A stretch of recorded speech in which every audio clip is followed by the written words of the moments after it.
Bonjour et bienvenue à tous. La Terre regorge sans nul doute de multiples et diverses espèces d'animaux. Certaines sont merveilleuses tandis que d'autres sont incroyablement étonnantes. De nos jours, les scientifiques découvrent encore tous les jours de nouvelles espèces et sous-espèces différentes de ce monde merveilleux. Mais quand l'être humain décide d'intervenir, le résultat est parfois encore plus étonnant. Ou pire. Dans cette vidéo, nous allons vous montrer 10 animaux hybrides que vous n'avez jamais vus, issus de différents tests et croisements réalisés par la main de l'homme. N'hésitez pas à liker la vidéo si elle vous plaît et si vous êtes nouveau sur la chaîne, n'oubliez pas de vous abonner et d'activer la notification pour ne rater aucune de nos prochaines vidéos. On commence.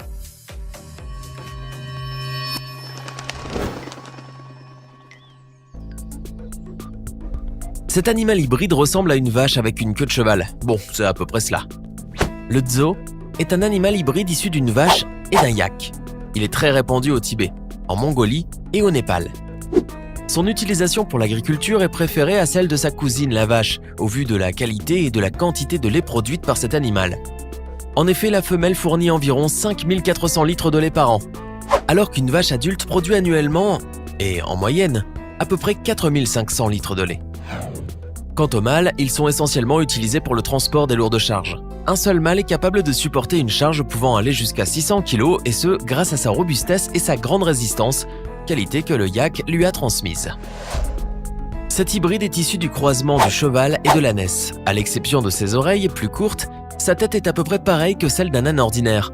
Cependant, son cri est très différent de celui de son cousin.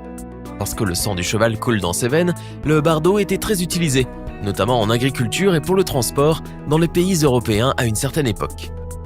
Par ailleurs, les bardeaux furent élevés en Amérique. Au milieu des années 30, leur nombre atteignit environ 2,5 millions dans la péninsule ibérique, alors qu'il existait presque 1,5 million de bardeaux en Italie, 2,7 millions au Brésil et 5 millions aux États-Unis. La taille du bardeau dépend de celle de l'ânesse dont il est issu, ce qui signifie qu'il peut mesurer entre 61 cm et 152 cm. Le croisement du bardeau donne lieu à un nombre de chromosomes différents, rendant ainsi cet animal stérile, sauf dans de rares cas. Chose qui explique que, de nos jours, les fermiers refusent de recourir au croisement des bardeaux. Le kama est un animal hybride issu de la femelle du lama et d'un dromadaire mâle. Le premier kama a vu le jour le 14 janvier 1998, car en réalité, les parents du kama ne peuvent pas se rencontrer dans leur milieu naturel. En effet, le kama ne peut voir le jour que par insémination artificielle. Non pas parce que le lama est plus petit et 6 fois plus léger qu'un dromadaire, mais plutôt en raison de la différence environnementale. Le dromadaire vit en Asie et en Afrique, alors que le lama vit en Amérique du Sud. L'une des raisons principales qui a poussé les scientifiques à parcourir toute cette distance était de vouloir produire une espèce qui soit capable de mieux servir les humains, qui soit par exemple aussi résistante que le dromadaire et qui puisse donner en même temps une grande quantité de laine comme le lama. Le kama se caractérise par de petites oreilles et une longue queue, comme celle du dromadaire. Il possède en revanche un pied fendu en 2 ongles et des pattes fortes, ce qui est très important pour parcourir les longues distances. Toutefois, la qualité la plus importante qui caractérise le kama est sa petite taille et sa puissance. De plus, il n'a pas de bosse et sa laine est très épaisse. Voilà pourquoi l'hybridation du kama est considérée comme l'une des hybridations les plus réussies. De nos jours, le kama grandit dans des centres d'élevage de dromadaires à Dubaï, aux Émirats Arabes Unis. Les généticiens préfèrent croiser des animaux domestiques avec des animaux sauvages. C'est ainsi que le biafalo est apparu. Il s'agit d'un animal hybride issu du croisement entre une vache et un buffle.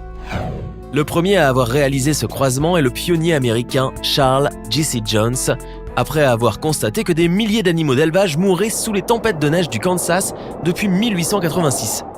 Il espérait pouvoir produire une espèce capable de résister aux hivers rigoureux, ne nécessitant pas d'étable et se nourrissant d'herbes, celle-là même qui était recouverte de neige à cette époque. Effectivement, les premiers beefaloes durent supporter la rigueur de l'hiver sans qu'aucun humain ne s'occupe d'eux et sans conditions favorables à leur croissance. D'autre part, il était prévu que le poids de ces animaux augmente en peu de temps. Cependant, le troupeau hybride dépassa toutes les prévisions et actuellement le beefalo est élevé un peu partout aux États-Unis, notamment au nord. En outre, il est exporté vers 12 pays. À propos, avant que les scientifiques ne pensent à l'élevage du beefalo, quelques animaux hybrides ayant été croisés de manière aléatoire avaient déjà été observés en 1749 dans les colonies anglaises en Amérique du Sud. Mais ça, c'est une autre histoire. Rien ne distingue cet animal hybride qui est issu d'un croisement entre les cochons domestiques et les sangliers de ses parents. Il est vrai que le sanglochon est plus apte à la domestication que les sangliers. Cependant, son comportement reste plus agressif que celui des cochons domestiques ordinaires.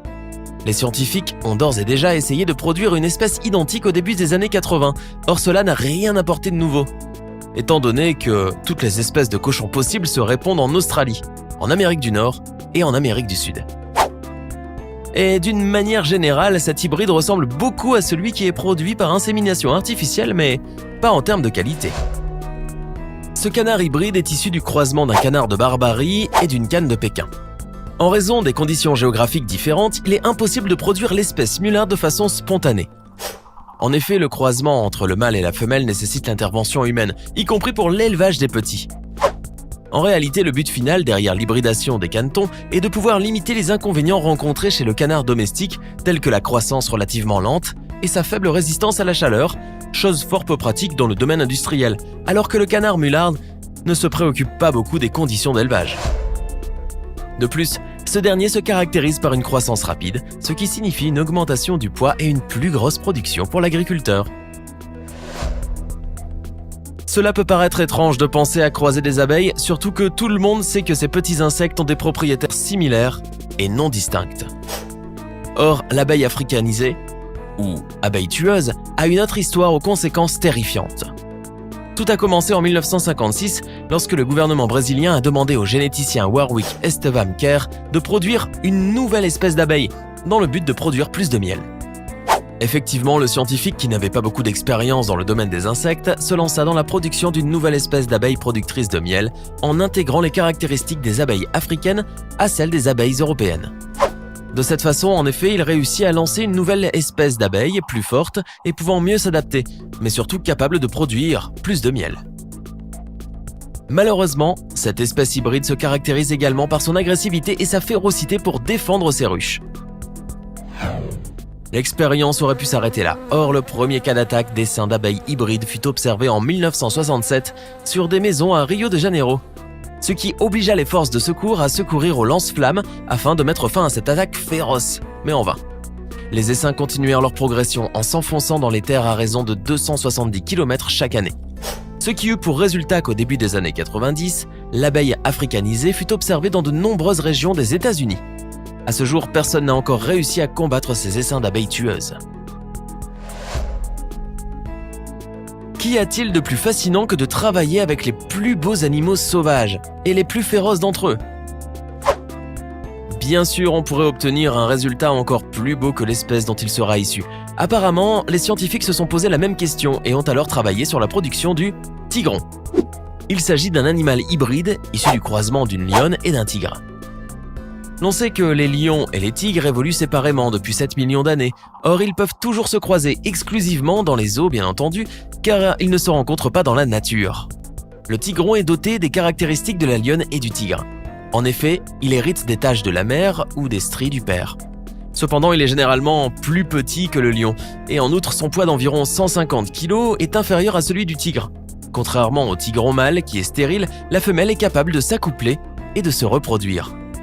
En revanche, les petits portent des gènes mélangés que l'on ne peut prévoir.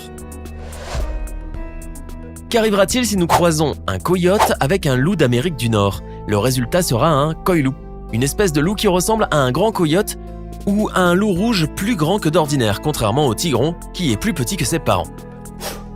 En effet, le coy-loup est toujours plus grand que ses géniteurs. De plus, il est difficile de le distinguer des loups rouges ou des loups de l'Est, qui d'ailleurs donnent eux aussi l'impression d'être le résultat d'un croisement entre un coyote et un loup gris. C'est également le cas pour les petits loups gris au pelage rouge. Cette similitude est due au fait que les coyotes et les loups sont interféconds. En effet, les loups et les coyotes évoluent séparément depuis 150 à 300 ans, ce qui représente une durée très courte au regard des étapes de l'évolution génétique. Vu cette interfécondité, ces deux espèces n'ont pas nécessité l'intervention des scientifiques pour s'accoupler entre eux.